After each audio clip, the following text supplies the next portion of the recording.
Great day, great day. God said, I have the ram waiting for you, but where is your sacrifice? God has a ram waiting for you, but He's waiting on your sacrifice. What are you holding on to that you love and that you care about?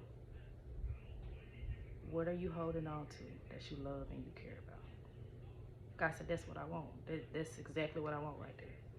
You like my marriage, my relationship, my children, my home, clothes? I don't know what it is for you. A job? God likes sacrifices. That's what I want. Whatever you love the most, whatever you've been putting your time and attention into, that's what I want you to sacrifice. In Genesis 22, Abraham was tested, right? He was tested to sacrifice his son Isaac. And he did it. Did he understand it? Who knows? Sometime later, God tested Abraham. He said to him, Abraham, here I am, he replied. Then God said, take your son, your only son, whom you love. It's got to be, that's the key.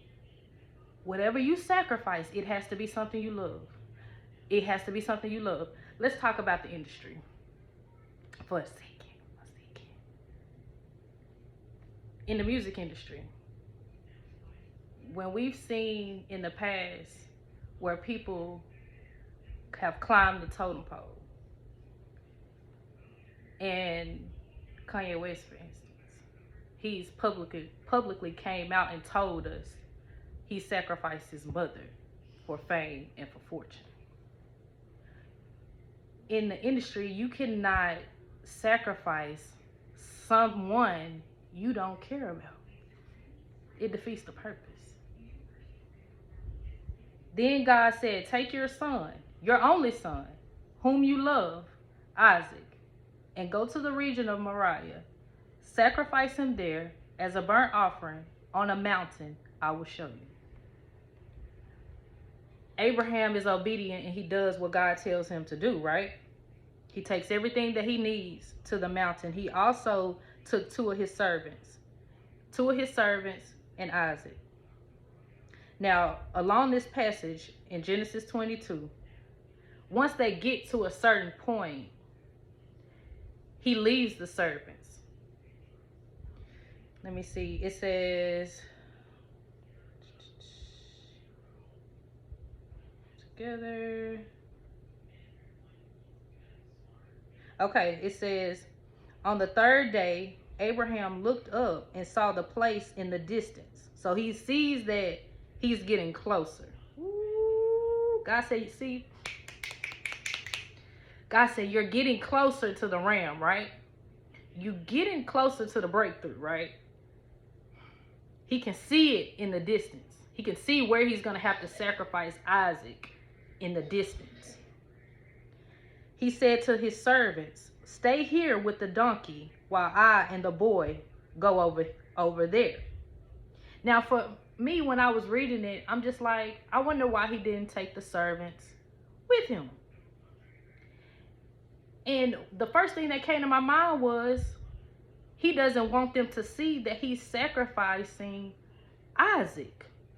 Because the natural thought of the servants would be to save Isaac, to talk him off the ledge. Like, what are you doing? Like, you gonna really sacrifice your son? Like, bro, what is going on? Like, you done lost it.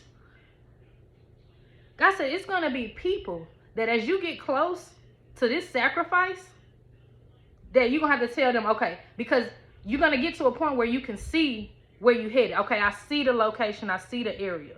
Okay, I see the opportunity coming my way. Stay here. I'm gonna come back. Stay here.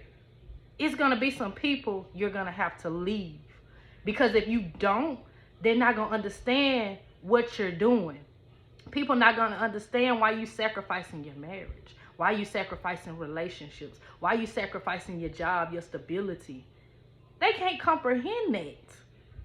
But when God gives you an instruction, it's dead on that. I'm not consulting with nobody. I'm not asking nobody for permission about what I gotta get done, what I have to do.